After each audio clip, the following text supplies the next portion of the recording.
نہایت ادب و احترام کے ساتھ درخواست کرتا ہوں جناب حضرت مولانا محمد اطہر حقانی صاحب ندوی دامت برکاتہم ناظم دار التدریب الاسلامی سہارنپور کہ جو علاقے میں ملی سماجی بڑی خدمات انجام دے رہے ہیں، قرب جوار کے بڑے بڑے علماء سے آپ کا گہرا تعلق ہے، اور کوئی بھی معاملہ اگر ہوتا ہے قوم کی رہبری کا اور قوم کی خدمت کرنے کا تو آپ ماشاءاللہ پیش رہتے ہیں۔ نہایت ادب و احترام کے ساتھ درخواست ہے کہ تشریف لائیں اور سامعین کو اپنے مواعظ حسنہ سے مستفیض فرمائیں۔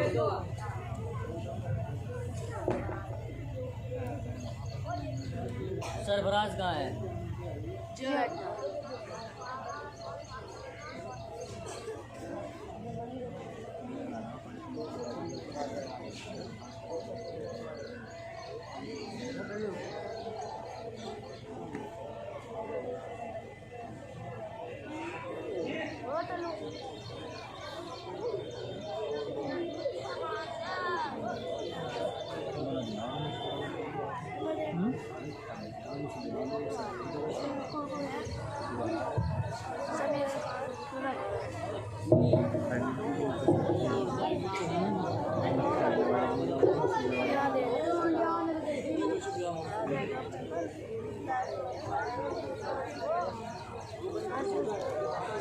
بسم اللہ الرحمن الرحیم الحمد للہ رب العالمین والصلاة والسلام علی سید الانبیاء والمرسلین وعلی آلہ الطیبین والطاہرین اما بعد اعوذ باللہ من الشیطان الرجیم بسم اللہ الرحمن الرحیم وَلَقَدْ آتَيْنَاكَ سَبْعًا مِّنَ الْمَثَانِي وَالْقُرْآنَ الْعَظِيمِ صدق اللہ مولانا العظیم۔ قابل قدر اور معزز مکرم علماء کرام، بزرگوں، نوجوانوں، عزیز دوستوں، پیاری ماں اور بہنوں، بیٹیوں اور پیارے بچوں، اب تقریباً گھڑی 1 بجنے کا اعلان کر رہی ہے۔ صبح سے آپ حضرات بچوں کی تقریریں، نظمیں اور نعتیں سن رہے ہیں، اور جس سکون اور طمانینت کے ساتھ آپ یہاں بیٹھے ہوئے ہیں اور جس عقیدت اور احترام کے ساتھ آپ حضرات بیانات کو سن رہے ہیں،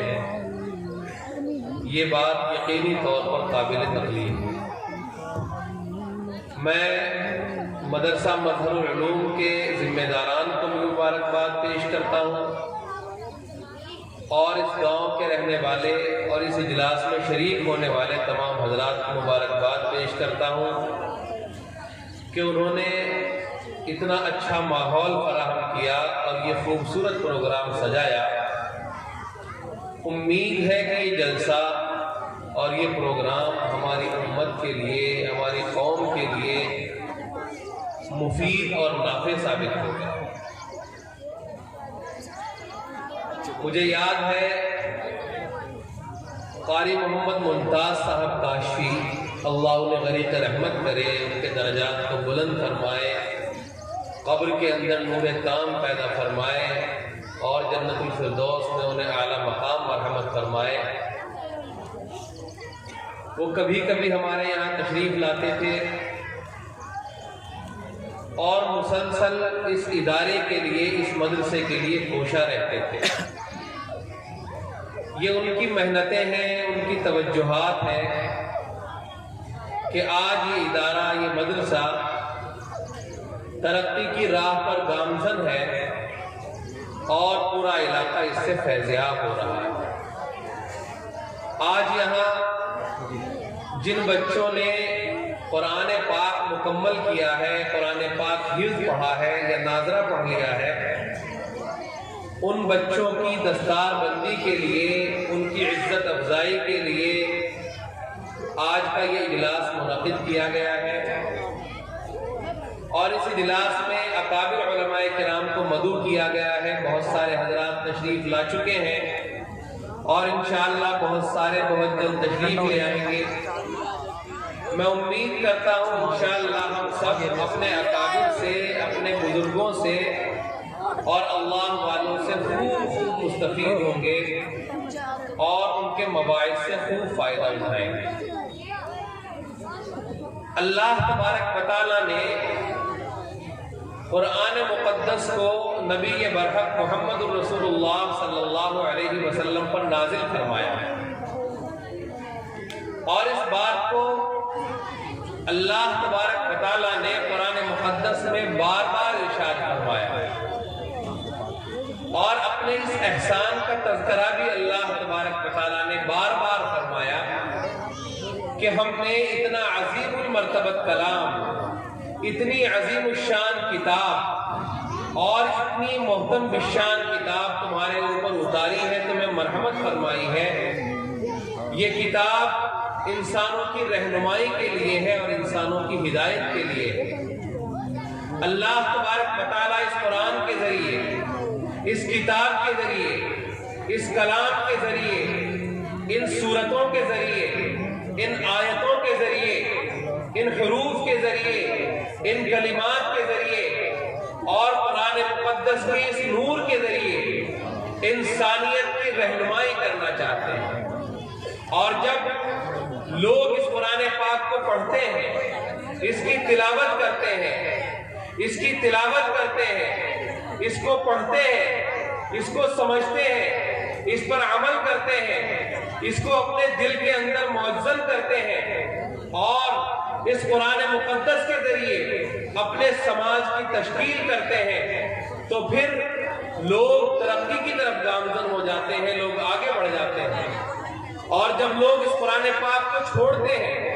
اس قرآن پاک کو پس پشت ڈالتے ہیں، اس قرآن پاک سے غفلت برتتے ہیں، اس قرآن پاک سے بے توجہی برتتے ہیں، تو لوگ ذلت اور رسوائی کے گڑھوں میں جا کر گر جاتے ہیں۔ نبی پاک صلی اللہ علیہ وسلم نے اپنی حیات مقدسہ کی مختصر سی مدت میں قرآن پاک کو مدینہ المنورہ میں، مکہ المشرفہ میں، جزیرۃ العرب میں اور ایک بڑے علاقے میں نافذ فرمایا۔ اور جب یہ قرآن اس علاقے میں نافذ ہو گیا تو لوگوں نے دیکھا کہ اس قرآن مقدس کے احکام کی برکت سے وہ لوگ جو انتہائی ذلت اور رسوائی کی زندگی گزار رہے تھے، جو لوگ پریشان حال تھے، جو لوگ جنگوں سے اوب چکے تھے، جو لوگ قرضوں سے اوب چکے تھے،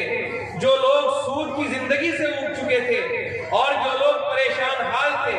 ان لوگوں کی زندگی میں اللہ تبارک و تعالیٰ نے خوبیاں پیدا فرما دی، ان کو راحت مرحمت فرما دی اور ان کو دنیا کا قائد اور دنیا کے رہنما بنا دیا۔ اور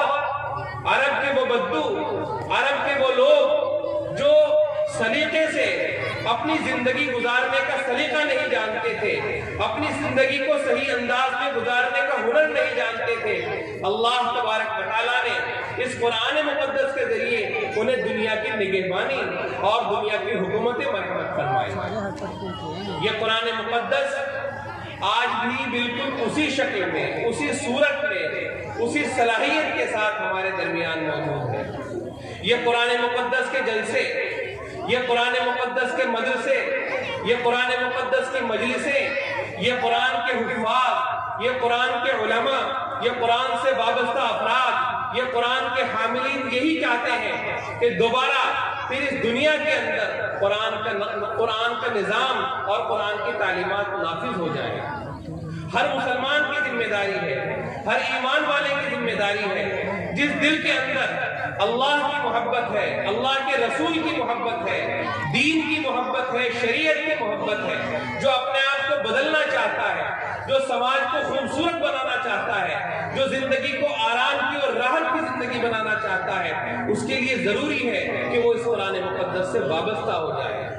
جب قومیں قرآن مقدس سے وابستہ ہو جاتی ہیں تو اللہ تبارک و تعالیٰ قوموں کو عزت مرحمت فرماتے ہیں۔ ایک مثال دے کر آپ کو سمجھاتا ہوں۔ ایک کاغذ کا ٹکڑا ہوتا ہے جو کبھی پاؤں میں پڑا رہتا ہے، کبھی اس پر کچھ چیزیں لکھی جاتی ہیں، کبھی اس میں مٹھائی لپیٹ کر دی جاتی ہے، کبھی اس کو دسترخوان کی شکل میں بچھایا جاتا ہے، وہ ایک عام اور معمولی کاغذ ہوتا ہے۔ لیکن اللہ تبارک و تعالیٰ کا کلام جب اسی کاغذ پر لکھا جاتا ہے، جب اسی کاغذ پر اللہ تبارک و تعالیٰ کے کلام کی آیتیں لکھی جاتی ہیں تو وہ کاغذ محترم ہو جاتا ہے۔ ایک گتا، معمولی سا گتا جس سے ڈبے بنتے ہیں، جس میں مٹھائیاں پیک ہوتی ہیں، جو پیروں کے نیچے آتا ہے، جب قرآن مقدس کے جزدان میں لگ جاتا ہے، قرآن مقدس کے اوراق کی حفاظت کے لیے اس کی جلد بندی میں استعمال ہو جاتا ہے، تو لوگ اپنے پیارے پیارے ہونٹ اس گدے کے اوپر سجاتے ہیں اور اس گدے کو اپنے سر پر رکھتے ہیں، اپنے ہونٹوں سے چومتے ہیں، اپنی آنکھوں پر رکھتے ہیں اور اس کا احترام کرتے ہیں۔ یہ قرآن پاک سے وابستگی کی علامت ہے کہ وہ گتا، معمولی گتا، وہ کاغذ کا ٹکڑا قرآن پاک سے وابستہ ہو گیا تو اللہ تبارک و تعالیٰ اس کو عزت اور دولت مرحمت فرما دیتے ہیں۔ اگر کوئی انسان، کوئی قوم، کوئی خاندان، کوئی علاقہ، کوئی ملک، کوئی دنیا اس قرآن مقدس سے وابستہ ہو جائے تو اللہ تبارک و تعالیٰ اس انسان کو، اس قوم کو، اس قبیلے کو، اس خاندان کو، اس علاقے کو، اس ملک کو دنیا کے اندر ترقی مرحمت فرماتے ہیں اور عزت مرحمت فرماتے ہیں۔ تو دوستو، یہ قرآن مقدس کا جلسہ ہے اور قرآن مقدس کی نسبت پر یہ اجلاس منعقد کیا گیا ہے۔ یہاں اس جلسے کی بڑی اہمیت ہے، بڑی فضیلت ہے۔ ہمیں چاہیے کہ ہم اس جلسے سے یہ پیغام لے کر اٹھیں کہ ہمیں اپنے معاشرے کو اسلامی معاشرہ اور قرآنی معاشرہ بنانا ہے۔ اگر ہم چاہیں اور قرآن کی تعلیمات پر عمل کریں تو انشاءاللہ ہم کامیاب ہو سکتے ہیں اور اپنے سماج کو، اپنے معاشرے کو ترقی یافتہ سماج اور ترقی یافتہ معاشرہ بنا سکتے ہیں۔ آج اگر ہم اپنے سماج کا جائزہ لیں، اپنے گھروں کا جائزہ لیں، اپنے گاؤں کا جائزہ لیں، اپنی زندگیوں کا جائزہ لیں تو ہمیں پتہ چلے گا کہ ہماری زندگیاں قرآنی زندگی سے بالکل مختلف ہو گئی ہیں۔ ہماری شادیاں، ہمارے بیاہ، ہمارا کھانا، ہمارا کمانا، ہمارا پکانا، ہمارا بیٹھنا، ہمارا اٹھنا، ہمارا زندگی گزارنا سب کچھ قرآن پاک کی تعلیمات کے خلاف ہو گیا ہے۔ یہی وجہ ہے کہ ہم دنیا میں ذلیل اور رسوا ہو رہے ہیں۔ دوستو، قرآن پاک سے محبت کرنے کی ضرورت ہے، قرآن پاک کی عظمت کو اپنے دلوں کے اندر بٹھانے کی ضرورت ہے، قرآن پاک کو سمجھنے کی ضرورت ہے، قرآن پاک کی تعلیمات کو اپنی زندگیوں کے اندر داخل کرنے کی ضرورت ہے اور اپنے آپ کو پکا سچا مسلمان اور سچا حامل قرآن بنانے کی ضرورت ہے۔ کیا بات ہے کہ آج لوگ کہتے ہیں کہ ہم قرآن پاک سے محبت کرتے ہیں، ہم قرآن پاک کی تلاوت کرتے ہیں، ہم قرآن پاک کو اپنے گھروں کے اندر رکھتے ہیں، ہم قرآن والے ہیں، ہم قرآن پاک سے محبت کرنے والے ہیں، اور پھر دنیا کے اندر ہم ذلت و رسوائی کا سامنا کر رہے ہیں۔ یہ چیز ممکن ہی نہیں ہے کہ کوئی آدمی قرآن مقدس کا پکا اور سچا حامل بن جائے اور اللہ تبارک و تعالیٰ اسے دنیا میں اور آخرت میں کامیابیاں اور عزت مرحمت نہ فرمائے۔ وجہ یہ ہے کہ ہم نے قرآن پاک کو صحیح انداز میں اپنی زندگیوں کے اندر ڈھالنے کی کوشش نہیں کی۔ میں اپنے بھائیوں سے،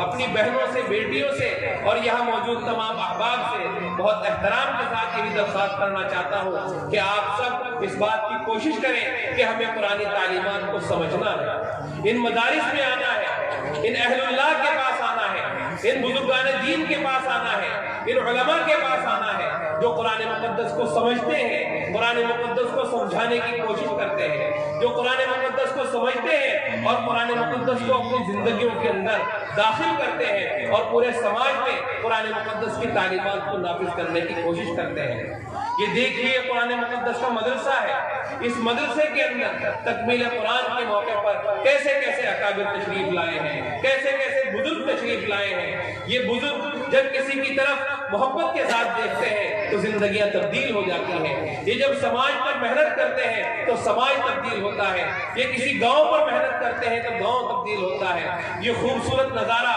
یہ خوبصورت بچے، یہ نورانی ماحول انہی بزرگوں کی وجہ سے ہے، انہی اکابر کی وجہ سے ہے۔ ہم سب کو اپنے بڑوں سے، اپنے بزرگوں سے اور قرآنی علماء سے وابستہ ہونا ہے اور قرآن مقدس کے ساتھ وابستہ ہونا ہے۔ اللہ تبارک و تعالیٰ مجھے بھی، آپ حضرات کو بھی اور کائنات کے تمام مسلمانوں کو قرآن مقدس سے وابستگی مرحمت فرمائے، قرآن کو